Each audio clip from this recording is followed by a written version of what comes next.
दुर्गा पूजा के बाद राज्य सरकार की तरफ से कार्निवल का आयोजन किया जाता है। आज आसनसोल नगर निगम, जिला प्रशासन और पुलिस प्रशासन द्वारा संयुक्त रूप से भगत सिंह मोड़ से लेकर पुलिस लाइन तक इलाके का दौरा किया गया और कार्निवल को किस तरह से संपन्न किया जाएगा इसकी रूपरेखा तैयार की गई।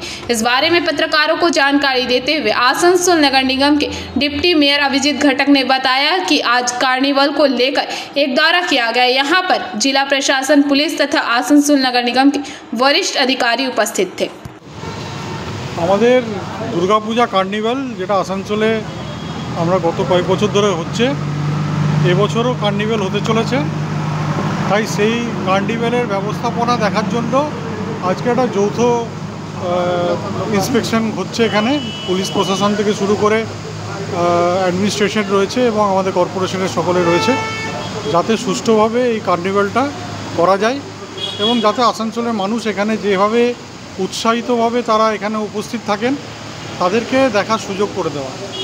সেই কারণেই আজকে এই ইন্সপেকশন হচ্ছে এলাকাটা, যে কিভাবে কোথায় কি করতে হবে, কোথায় স্টেজ হবে, কোথায় প্রোগ্রাম হবে, কোথায় পারফরমেন্স হবে, এইসব জিনিসগুলো খুঁটিনাটি বিষয়গুলো নিয়ে দেখা হচ্ছে।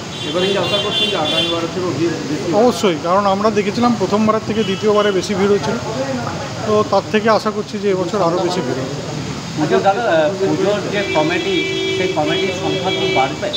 হ্যাঁ, গত বছরের থেকে এবছর আরও 3-4টে নতুন কমিটি আমাদের সাথে যোগাযোগ করেছে। তারা ইচ্ছা প্রকাশ করেছে এই কার্নিভালে অংশগ্রহণ করার জন্য। তো আমাদের আশা যে এবার হয়তো আরও 3-4টে পূজা কমিটি আরও বাড়বে।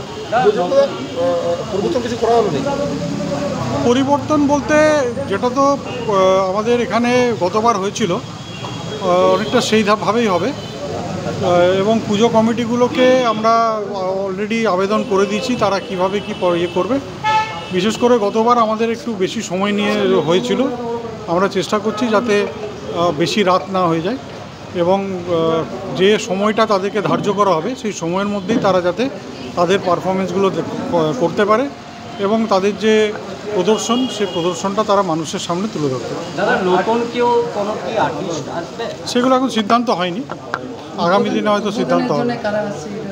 না, সেরকম এখনো কোনো ফাইনাল কিছু হয়নি। आसनसोल से बीजू मंडल की रिपोर्ट, PVTV न्यूज़।